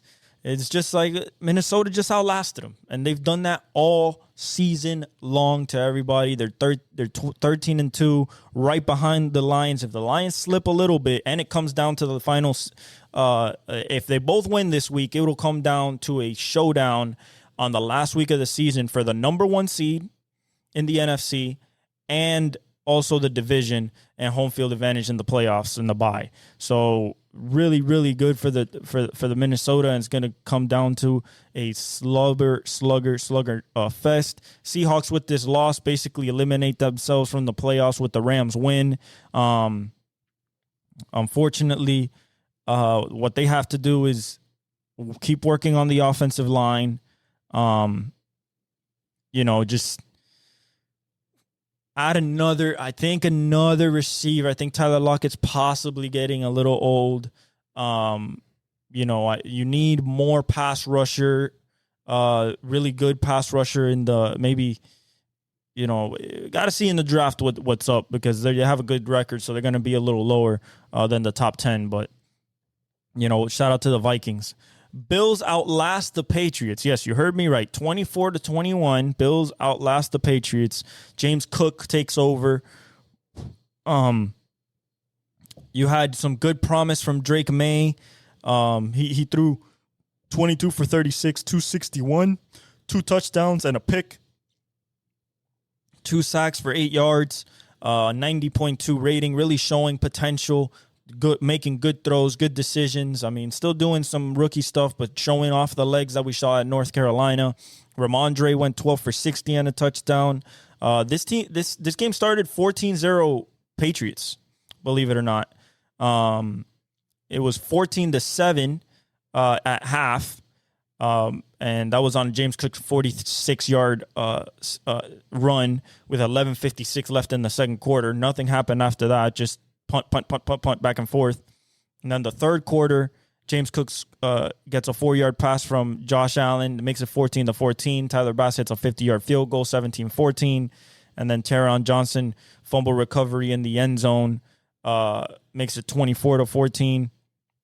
And Hunter Henry catches a pass from Drake May to make it 21-24 with 1:13 left, basically when the game was over already. So the Josh Allen Bills escape from the Patriots that are probably staring at, right now, Travis Hunter in the draft.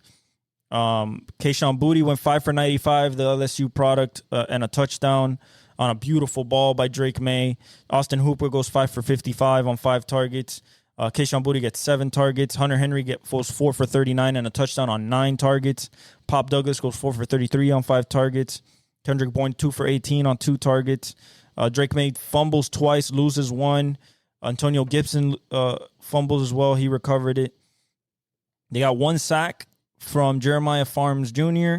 They got Marte Mapu with a pick, but that was pretty much it. Once the Bills started figuring out the run game, 16 for 29 for Josh Allen, so not MVP-like numbers compared to what Lamar did this week. 1 touchdown, 1 pick, a sack for 2 yards, 67.3 rating. James Cook goes 11 for 100 and a touchdown, that being a 46-yarder. Ty Johnson goes 6 for 30. They run the ball 28 times for 172 as a team and 6.1 yards a carry. Threw it 21 times, so to 29 times, so really good balance. Cook was also their leading receiver with 26 yards with 3 receptions and a touchdown. Matt Collins goes 2 for 25. Dawson Knox goes 2 for 22. Khalil Shakir goes 2 for 22 on 6 targets. Really shutting him down with Gonzalez. Coleman only caught 1 ball for 17 yards. You had Khalil Shakir with a fumble, recovered it. James Cook with a fumble. Taron Johnson recovered a fumble for a touchdown. Osiris Torrance recovered a fumble, and Dorian Williams recovered a fumble, so they didn't lose a fumble, thank God. They got 2 sacks, half a sack by Balin Spector. Austin Johnson got half a sack, and who else got the other sack? Half a sack is 1. So somebody else got 1. And they're not showing it. Half a sack plus half a sack is 1 sack. And they're not showing who's the other one who got the sack. So I don't know who else got the sack. You had Cam Lewis with a pick. And that's about it. 12-3. They keep the pace with the Chiefs, but the Chiefs, all they have to do is win. They win on Christmas against the Pittsburgh Steelers, and they win the number 1 seed, and all roads through the AFC playoffs go through Arrowhead. Really surprising from Josh Allen to have a kind of a dud like that, but they pull it out because they're the better team. The Poop Bowl, 19-14. Raiders beat the Jaguars, as this is just a Brock Bowers and Brian Thomas show-off game, basically. Nobody else did nothing. Mac Jones go 25 for 39, 247 with a touchdown, that to Brian Thomas. 1 sack for 11 yards, 90.4 rating. You say, oh, it's good. No, it didn't look good. Tank Bigsby goes 12 for 60 and a touchdown. Travis Etienne goes 9 for 22. They rushed the ball for 21 times for 72 yards as they throw the ball 39 times. Brian Thomas Jr. goes 9 receptions for 132 and a touchdown, along of 62, really showing that wide receiver 1, what they expected when they drafted him out of LSU. this last draft. So he's a bona fide wide receiver 1 next year for you guys fantasy. And depending on what they do at quarterback, maybe they bring in Sam Darnold. Maybe, well, absolutely not. They're going to go with Trevor Lawrence and hope he gets better. Parker Washington goes 6 for 54 on 6 targets. They gave 13 targets to Brian Thomas, and he made him good. Brenton Strange was 2 for 22 on 4 targets. Tank Bigsby loses a fumble, which is probably what lost them the game, to be honest. Brenton Strange fumbles and loses it, and Devin Duvernay fumbled, but he recovered it. Their defense gave them 2 sacks, one by Mason Smith, the kid from Michigan, and Eric Armstead. They have no interceptions. And then the Raiders, Aiden O'Connell goes 24 for 38, 257, no picks, no touchdowns, 2 for 12, a rating of 82.9. Amir Abdullah goes 7 for 38 on the ground for a touchdown. Alexander Madison goes 12 for 27 and a touchdown on a long of 6. 27 for 68 as a team. Throw the ball 38 times. Brock Bowers, 11 for 99, on 13 targets. He is over 1,000 yards as a rookie. 101 receptions, breaking the record all time, and over 1,000 yards, 8th in the league overall. And as a rookie tight end, 22-year-old, he's going to be an absolute monster, just like we said coming out of the draft. He was the steal of the draft at 13, or at 12. Amir Abdullah caught 5 for 47 on 6 targets. Jacoby Myers went 2 for 41 on 5 targets.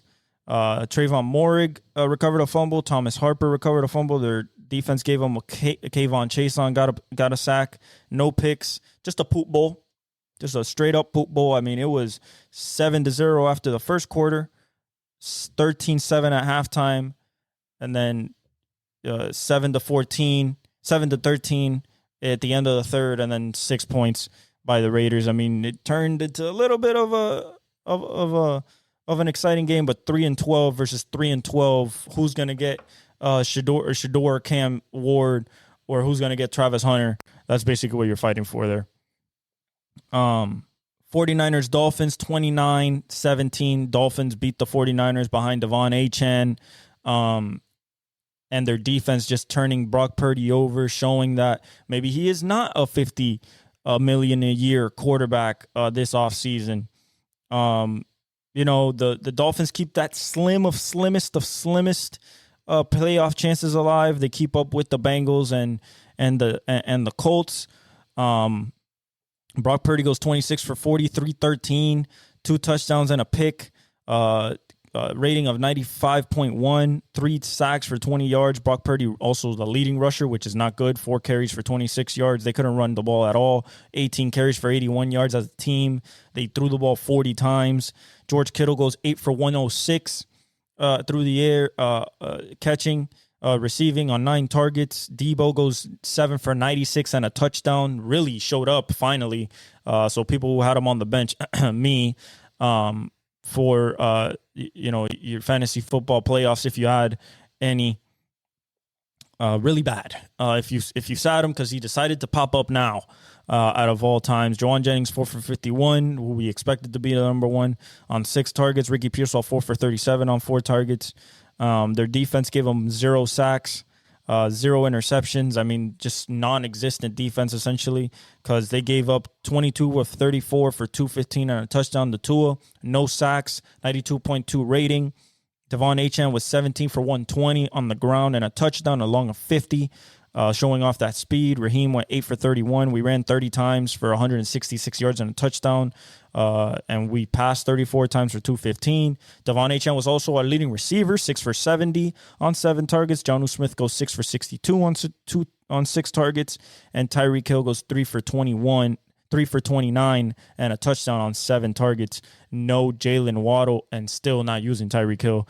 Tua fumbled, but didn't lose it. We got 3 sacks from the defense, 1 by Jordan Brooks, 1 by Zach Sealer, and 1 by Chop Robinson, just showing that first, he has 6 sacks right now, 13 solo tackles. really showing at 21 years old as a rookie that he has a bright future in this league. We got one interception by Kader Kohu that put the game away at the end. And that was it, guys. I mean, it wasn't really that exciting. I mean, you had field goal, 3-0. And Debo, 16-yard pass, 7-3. And halftime, it was 10-13 after a Tyreek Hill three-yard pass from Tua. Then you had third quarter, 2 field goals by Jason Saunders. So that's 19-10. And then Eric Saubert, 2-yard pass from Brock Purdy. Jason Sanders, another field goal, and Devon Achane with the 50-yard run to put it away, and then the pick. So that was it. We keep our slimmest of chances up. I think 49ers have to get back Brandon Ayuk, have to get back Trent Williams, or they're going to do something at left tackle. Trent Williams might be a little long in the tooth. They have to figure out this defense again. They're just giving up too much. Fred Warner, no Dre Greenlaw. Again, he got hurt this game. So he wasn't good to go the rest of the game. But he's really important back there. Maybe another shutdown corner to put next to Charvarius Ward. But yeah, it's going to be some soul searching this offseason for the 49ers. Buccaneers lose to the Cowboys after the Cowboys get eliminated earlier in the day. And then give up. Tampa Bay basically gives up their took control of their own destiny and giving it back to Atlanta in the NFC South. Baker Mayfield goes 31 for 43, 2 touchdowns and a pick, four sacks for 27 yards, 97.3 rating. Bucky Irving goes 16 for 68 and a touchdown. Baker goes 3 for 42 on the ground.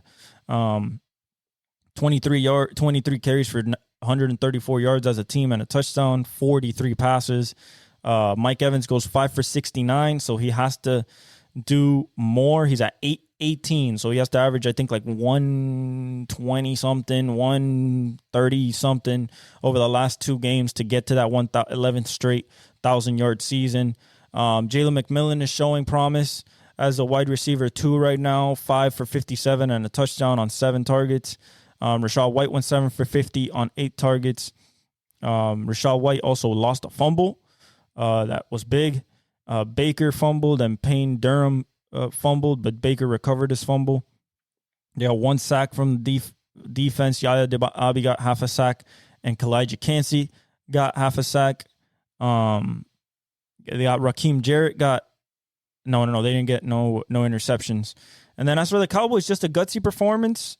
Cooper Rush, 26 for 35, 292, a touchdown, 1 sack for 6 yards, 108.3 rating. Rico Dowdle, 13 for 23 on the ground. Kevontae Turpin, 3 for 13. I mean, they ran the ball 20 times and got 31 yards, 1.6 yards a carry and a touchdown. How did they win? Their defense. That's how they won. CeeDee Lamb goes 7 for 105. He is at 1194, 101 receptions for the season. Another great season from CD on 8 targets. Brandon Cooks goes 3 for 48 on 3 targets. Flournoy, the rookie, goes 3 for 41 on 3 targets. Jake Ferguson goes 6 for 40 on 9 targets. Rico Dowdle, possible RB1, but I think they're going to look at Ashton Genty and possibly pull the trigger on him. In the draft, Ron Bland recovered a fumble. Their defense gave them 4 sacks. Chauncey Goldson got a sack. Michael Parsons got a sack. Donovan Wilson got a sack on a blitz. And Linval Joseph got a sack up the middle. Jordan Lewis got a pick. And they just played hard and basically told Tampa Bay, we're playing spoiler. And now Tampa Bay's in a tough spot to get into the NFC playoff. And then finally, the absolute ass kicking that was yesterday, 34-0. We're not going to talk too much about this. The Packers just destroy the Saints, looking menacing going into the final 2 weeks of the season, into the playoffs. You got Dontavian Wicks with a 2-yard catch from Jordan Love. And then you had Chris Brooks ran it in. Josh Jacobs ran it in for 2 yards. Chris Brooks ran it in for 1 yard. And Emmanuel Wilson, 2:41 left, ran it in for 1 yard. So it was just run all game, essentially. As for the Saints, Spencer Rattler, 15 for 30, 153, no touchdowns and a pick, three sacks for 24 yards, 51.1 rating. He was also the leading pass rusher with no Alvin Kamara, 5 for 28. They ran the ball 20 times for 67 yards, just not good. Foster Moreau was the leading receiver, 2 for 33 on 3 targets. He tried to go to Dante Pettis 7 times, only got 2 for 31 out of it. Jawan Johnson with 2 for 27 on 2 targets. I mean, there's just nothing at all offensively. Spencer Rattler lost a fumble. Kevin Austin fumbled, but he didn't lose it. No sacks from their defense, no picks, just absolutely nothing from the Saints. They have to blow this stuff. They're 5-10. They need a quarterback. Are they a type of team to maybe look at a Quinn Ewers? I'm not sure. Definitely at Sam Darnold, they'll probably look at, or they keep Derek Carr. We'll see. We'll see what they do. Maybe they try to trade up.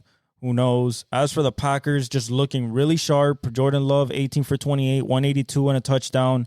No sacks, 87.7 rating. Josh Jacobs goes 13 for 69, so not even a crazy day, and a touchdown. Emmanuel Wilson goes 11 for 52 and a touchdown. Chris Brooks goes 6 for 23 and a touchdown. Like I said, the running game is what really did them. 39 carries for 188 yards and 3 touchdowns as a team. They only passed 28 times. Jaden Reed, 3 for 76 on 4 targets. You had Tucker Kraft, 3 for 63 on 4 targets. Josh Jacobs, 4 for 38 on 4 targets. Romeo Doubs, 2 for 20 on 3 targets. Dontavian Wicks, 7 targets, 3 for 13 and a touchdown. And then Christian Watson got hurt on a run play with his hamstring, so he was out the rest of the game. Rashawn Gary recovered a fumble. They got 3 sacks from the defense, one from Devontae Wyatt. Kayshawn Nixon coming off on a blitz, and Brenton Cox Jr. Zane Anderson caught a pick, and just 34-0 in Lambeau. Cole just destroyed him. Just absolutely destroyed him. All right, guys, that is it for the NFL. The standings as they stand right now: Kansas City 1 seed, Buffalo number 2 seed, Pittsburgh 3 seed, Baltimore 5 seed, and Houston the 4 seed. Right now, they're all in. Okay? All in. Division winners, KC, Buffalo, and Houston. You have the Chargers trying to get that last spot because, 5, 6. So the Chargers in Denver are 9-6 with Indiana, Miami, and Cincinnati at 7-8. They need both of them to lose the last 2 games. If Denver or the Chargers win this next week, they're in, and the playoffs are locked in for the AFC.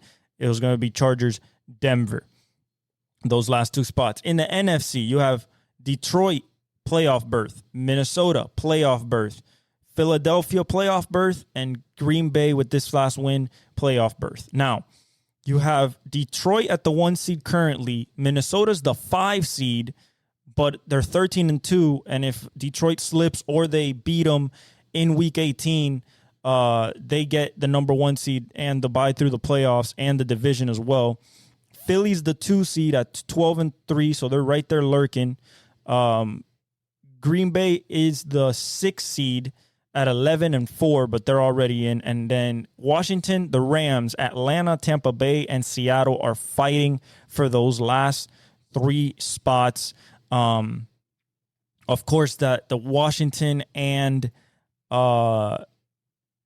Washington, Atlanta, Detroit, and Minnesota are fighting for the division, as well as Green Bay. Everybody's fighting for the division. Nobody's clinched anything. They just 4 teams with playoff berths. Washington could get in if they win. The Rams, I believe, could lock up the NFC, the NFC West with a win. Atlanta could lock in the NFC South with a win and a Tampa Bay loss. And then, Seattle's almost out of it, 8-7, but they need the Rams to lose to them jump up, and, the Rams still have the tiebreaker. But yeah, that's the stats as they stand. Joe Burrow's at 4,229, really, really close to that 5,000 passing yard season. Actually, no, he needs 800. What am I talking about? He needs like 800 something yards, close to a 4,500. If he adds 300 next game, he'd be at 529. If he adds 300 plus, he'd be at 529. Then he has to have go bonkers the last game of the season to try to get 5,000. I don't think it's going to be a 5,000 yard passer this year, but it's Burrow, Goff, Geno, Baker, and Lamar at 37.87. Saquon is at 18.38 on the ground. Derek is at 16.36. Kyren Williams at 12.43. Josh Jacobs at 12.16. And Bijan at 11.96. Jamar's at 15.10 receiving. JJ is at 13.87. CD's at 1,194. Amon-Ra's at 1,126. And JSN 1,089. Zaire Franklin's leading the league in tackles. Buda Baker's second. Zach Bond is third. Henley, and then Sherwood. You have Trey Hendrickson with 13.5 sacks, leading Daniil Hunter by 1.5. Myles Garrett's at 12. TJ Watt's at 11.5. And Nick Bonito's at 11.5. And Xavier McKinney and Jerby Joseph are still leading the league in interceptions at 7 apiece. NBA real quick. You have Cleveland number 1, 3.5 games above Boston, so a little bit of separation there between 1 and 2. You have the Knicks 3 behind Boston and 6.5 behind Cleveland. Orlando 7.5 behind number 1. Even with Jalen Suggs hurt, Paolo hurt, Franz hurt, and Mo Wagner now hurt, still in the 4th seed, still keeping up. Milwaukee's at 9 back in the 5th seed. Miami's at 10.5 back in the 6th. Atlanta's at 11 back. Indiana's at 11 back. Chicago's at 13 back, and Detroit's at 13 back. Brooklyn's at 14.5. Philly's at 14.5. And then everybody else, I think, is, Charlotte is gone, basically 18.5 back. Toronto, I think it's gone at 19 back, and of course Washington's gone as well. Western Conference a little bit closer, even though there's the same amount of difference between 1 and 2. OKC leads Houston, the 2 seed, by 3.5, and then Memphis is 4 back of OKC, so a half game back of Houston. Dallas is 4.5 back, so a game behind Houston in the 2nd seed. Denver is 6.5 back. Clippers are 7 back. Lakers are 7 back. Golden State's 8 back. San Antonio's 8.5 back. And Minnesota in the 10th seed at 9 back, with Phoenix 9 back and Sacramento at 11 back. I think Portland, Utah, and New Orleans are definitely out of it. Trade talks coming around. Zion Williamson, Kyle Kuzma, Jimmy Butler. We'll see where that goes. They're just starting to start up now. Dorian Finney-Smith and people like that. The New Orleans is kind of, shopping everything. We have the Christmas games coming up. Spurs, Knicks, Timberwolves, Mavericks, 76ers, Celtics, Lakers, Warriors, probably for one of the last times ever, and Nuggets, Suns. So it's going to be a good slate. As for the stats, as of right now,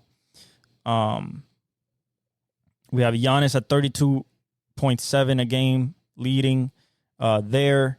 You have Trae Young at 12 assists a game, leading there, only guy over 10. LaMelo's at 4.5 3-pointers per game made. And then you have Edwards and Steph Curry. And Karl Anthony Towns leads rebounding, 13.9. You have Victor leading blocks 4 a game. And Dyson Daniels leading steals 3.2 a game. Thank you guys so much. I love you guys. This has been episode 162. Like, subscribe, comment, hit the notification bell. Follow me on my socials, the Exec Talk. Thank you for all the support. Merry Christmas. I think I'll do an episode before New Year, so I'll hold off on that. Merry Christmas. I love you guys. God bless. And I leave you all with the outro.